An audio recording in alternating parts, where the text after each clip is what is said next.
glorifiquei Jesus. É difícil, pastora? Não. Basta você querer, você colocar o Senhor no seu coração e você falar: eu vou fazer, Senhor. Eu quero viver a plenitude do Senhor Jesus. Buscar a face do Senhor. Não olhar à esquerda, não olhar à direita. Não olhar quem se levantou contra a sua vida. Quando alguém fez. Não olhe, igreja. Primeiramente, busca o reino dos céus. Busca o Senhor Jesus. Porque só Ele pode fazer para você. Eu tenho que me colocar diante do Senhor Jesus. Deixa as demais coisas que o Senhor vai tratar. Porque ninguém vai salvar ninguém. O marido não salva a esposa não salva o marido, não vamos salvar os nossos filhos. A nossa obrigação é ensinar o caminho que deve andar. Aleluia. Mas se por um determinado tempo eles se desviarem para outros caminhos, a tua parte você já fez com eles. Aleluia. E o Senhor vai tratar no tempo e na hora certa. Oh, glória, aleluia. Porque Ele é Deus. E aquilo que você apresentou nas mãos do Senhor, Ele trata. O Senhor deixa aí, vai. Mas há um tempo que Ele joga o anzol e puxa. Porque é dele. Seja na dor. Se não vem por amor, vai vir pela dor. E pela dor é doído. Mas Ele traz, igreja. Então somente se prostra de joelho, como diz a campanha, a adorar, a buscar o Senhor Jesus. Aleluia. Use a fé, a autoridade que Deus te deu.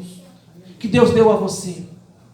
E aqui João Batista fala: e em verdade vos batizo com água para o arrependimento. Mas aquele que vem após mim é mais poderoso do que eu. Ele fala: cujas alpargas, ou seja, cujas sandálias eu não sou digno de levar. Ele vos batizará com o Espírito Santo e com fogo. E em sua mão tem a pá. Limpará a sua eira. Recolherá no celeiro o seu trigo. O trigo, Jesus ele foi moído na cruz do Calvário. Então ele nos chama de trigo. Aqueles que servem a Ele verdadeiramente. Ao final da palavra aqui é muito claro, igreja. Ele deixa bem claro aqui, ó. E em sua mão tem a pá. Limpará a sua eira. Recolherá no celeiro o seu trigo. E queimará a palha no fogo, que nunca se apagará. Muitas das vezes a pessoa fala assim, não quer, às vezes o pregador fala: não posso falar, mas o fogo que fala aqui é o fogo do inferno, viu? Se a nossa vida não estiver alinhada diante do Senhor, porque nós não sabemos o dia e a hora que o Senhor vai nos chamar. Se eu estou com a minha vida de qualquer maneira diante do Senhor, e o Senhor me chamar hoje, para onde que eu vou? Queimará como palha no fogo que nunca se apagará, o fogo do inferno.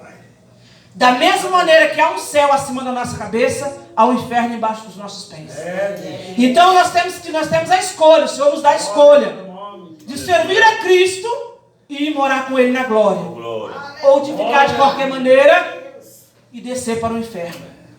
O Senhor nos dá o livre-arbítrio de escolher. Você escolhe o caminho que você vai seguir. Ou você se conserta diante do Senhor, como se diz, não pode ficar em cima do muro. Ou você desce, ou você sobe de uma vez. É a palavra do Senhor para a minha vida e para a sua vida nesta noite. Nós temos que estar na presença do Senhor, como esse trigo que vai ser recolhido e guardado no celeiro para a glória do Senhor. A palavra vai dizer que João Batista, ainda pregando no deserto, a palavra vai dizer que Jesus vai até ele. Veja bem, a diferença de idade deles era aproximadamente uns 6 meses de diferença entre Jesus e João Batista. Então veio Jesus da Galileia ter com João junto do Jordão, para ser batizado por ele. João opunha-se e lhe porém, dizendo: eu careço de ser batizado por ti, e vens tu a mim? Ele fala para Jesus: eu careço de ser batizado por você, por tu, Jesus. E tu vens ter a mim para que seja batizado? E a resposta fica para mim e para você nesta noite. Jesus, porém, responde dizendo-lhe: deixa por agora, porque assim nos convém cumprir toda a justiça. Então ele o deixou. E sendo Jesus batizado, saiu logo da água, e eis que lhe abriram os céus, e viu o Espírito de Deus descendo como pomba e vindo sobre ele. E eis que uma voz do céu dizia: este é meu Filho amado, em quem me comprazo. Naquele momento que o Espírito Santo se desce, Jesus é batizado por João Batista. A palavra vai dizer que Jesus é conduzido ao deserto para ser tentado por Satanás.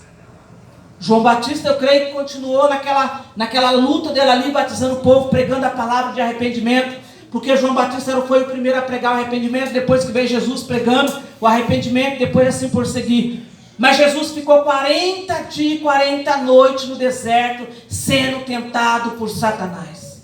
Aí eu digo para você, você acha que eu e você não vamos ser tentados pelo diabo? E todo o tempo nós vamos ser tentados. Mas nós temos a escolha de servir a Deus e deixar Satanás com os adeptos dele, ou achar que se eu servir hoje a Deus e amanhã o mundo, eu estou com Jesus. Não está. Ou você serve a Deus, ou você serve ao Senhor. Porque Deus não se agrada que nós servimos, não há que servimos dois deuses.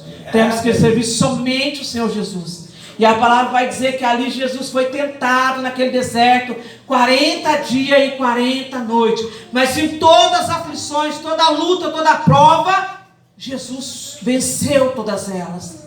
Toda a tentação, todas as oferendas, vamos dizer assim, que Satanás fez a Jesus, Jesus em toda ela ele superou, mesmo estando ali com sede, com fome naquele deserto, mas ali ele foi sustentado pelas mãos de Deus. Meu Deus. É diferente na minha e a sua vida, não é diferente, igreja. Nós somos sustentados por Deus Todo-Poderoso, que todos os dias nos sustenta, todos os dias nos guarda, nos livra, todos os dias o Senhor nos leva e nos traz embaixo das mãos poderosas e potentes dele. Glória a Deus, aleluia. Todos os dias o Senhor faz isso. Amém. Glória. E o finalzinho vai dizer que, vou ler o último versículo, igreja, que senão não dá tempo. O 17 vai dizer assim: e eis que, o 16, e sendo Jesus, 16 não,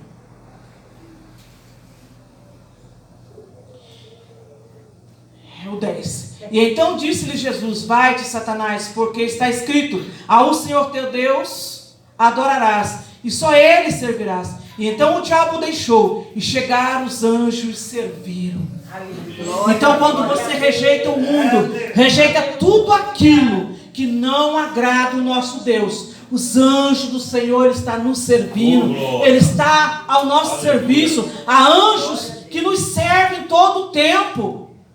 Quando nós pedimos algo, a palavra do Senhor no livro de Daniel vai dizer que quando Daniel clamava, Daniel orava, né? Clamava, Daniel orou 21 dias, Daniel estava orando, e o Senhor olha e fala: olha, por que meu servo ainda não recebeu a vitória? Porque no primeiro dia de oração dele, eu mandei a vitória para ele. Porém Daniel tinha crédito com Deus, porque Deus já tinha mandado o anjo Gabriel para trazer a vitória, trazer a bênção de Daniel. E quando assim o Senhor manda o anjo descer e nós não recebemos, mas nós estamos alinhados com o Senhor, então o Senhor manda o arcanjo Miguel vir na peleja. Porque a palavra do Senhor nos diz que o arcanjo Miguel é um anjo de guerra. Então o Senhor manda o arcanjo Miguel descer na terra para que possa Gabriel entregar a bênção de Daniel. E não é diferente na minha e na sua vida, igreja. Quando pedimos e a nossa bênção não chega, e o Senhor já tem mandado, o Senhor envia um anjo guerreiro para guerrear a nosso favor. Glória a Deus, aleluia. E por que nós não podemos ser serventes do Deus Altíssimo, fiel e verdadeiro a Ele? Porque olhamos à esquerda, olhamos à direita, olhamos as pedradas, olhamos as calúnias. Nós não podemos fazer isso, porque há um Deus que está pelejando, há um Deus que justifica a mim e você em todo o tempo. E isso para mim e você basta, não precisa mais nada, igreja. Isso para nós basta. Jesus nos justifica todos os dias. Assim como os anjos serviram ao Senhor naquele deserto, assim também o anjo nos serve quando nós pedimos. Assim o anjo nos supre a minha e a sua necessidade. Glória a Deus, aleluia. É dessa maneira que o Senhor faz na minha e na sua vida, igreja. A bênção do Senhor muitas das vezes demora para chegar na nossa vida, mas ela chega. Houve um certo tempo que o Senhor fez uma promessa na minha vida, e eu falei: Deus, como eu vou ter uma promessa dessa? E os anos se passaram. Quando o Senhor fez a promessa na minha vida, o meu filho mais velho tinha 6 anos de idade. Foi quando eu me converti ao Senhor. Meu filho mais velho tinha 6 anos de idade. E o Senhor falou que me daria mais um filho. E eu falei, Senhor, está meio difícil, não vou ter não. Passou-se o tempo. Meu filho foi crescendo. Então, houve por um tempo, eu falei, não vou ministrar a palavra mais, porque é muito pesado, a luta está grande, eu vou deixar de ministrar a palavra do Senhor. Eu comecei a ministrar a palavra do Senhor ainda cooperadora da casa de Deus. Eu fui consagrada, logo que aceitei Jesus, desci as águas, já foi me dada uma liderança na casa do Senhor, e eu fui levantada a cooperadora, depois de um bom tempo eu fui consagrada a diaconisa. E eu comecei a ministrar a palavra, porque é o dom que Deus me deu. E eu comecei a ministrar a palavra, mas houve um tempo que eu parei. Falei, eu vou parar. Não quero ministrar mais a palavra do Senhor. Então sobreveio sobre mim uma enfermidade. Porque por um determinado tempo, eu estava desobedecendo ao Senhor, porque eu não queria fazer a obra do Senhor Jesus. Havia uma promessa na minha vida.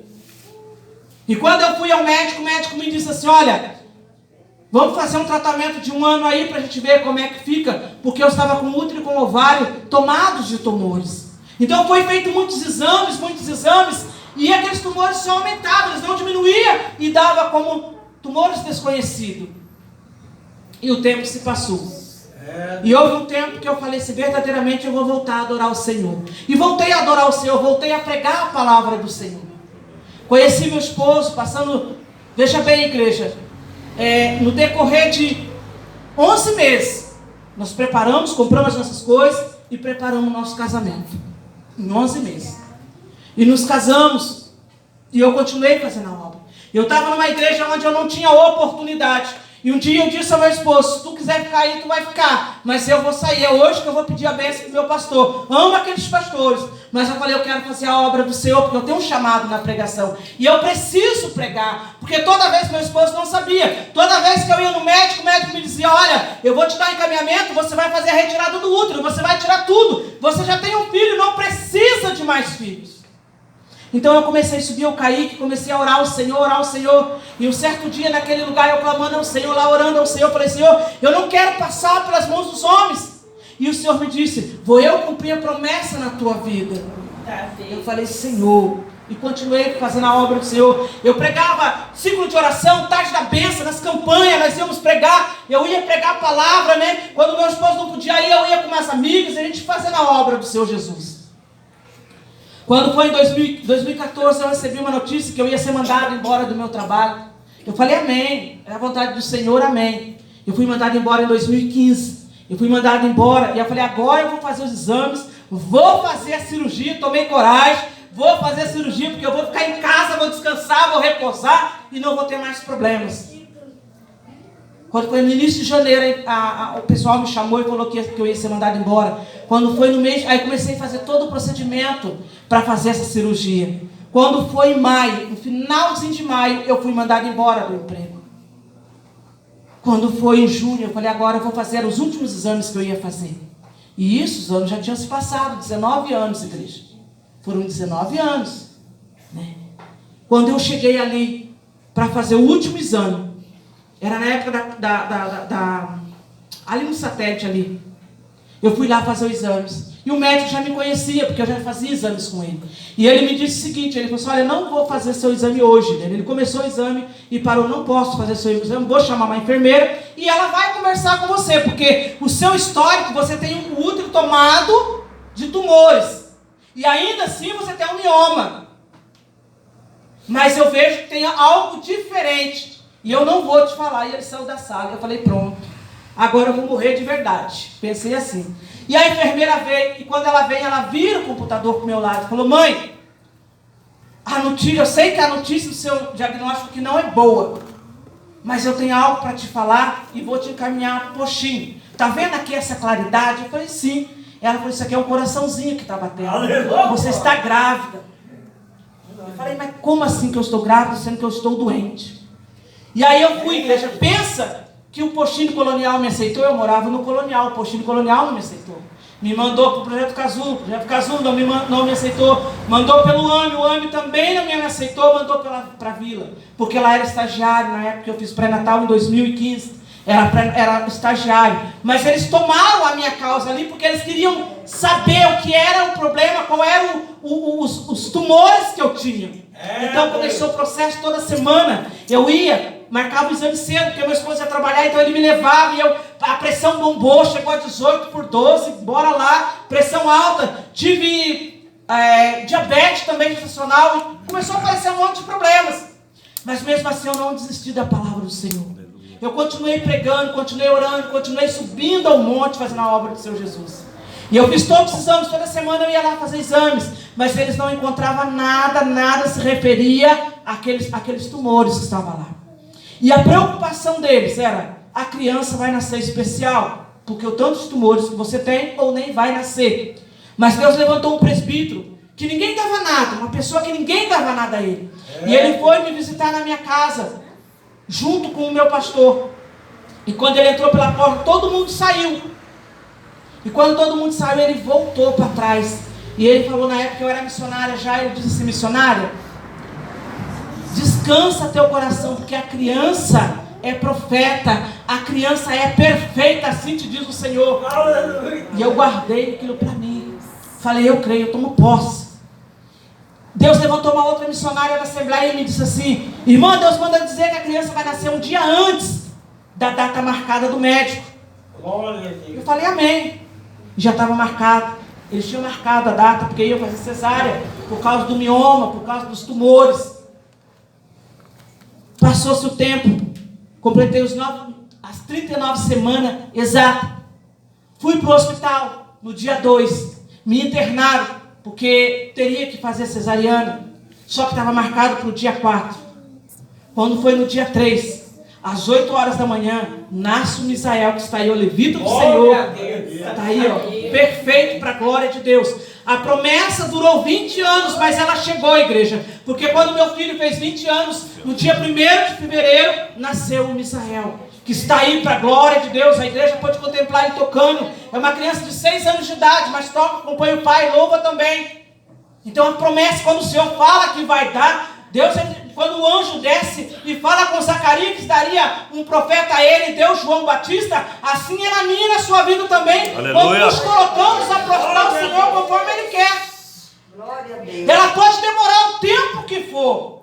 Demorou 20 anos,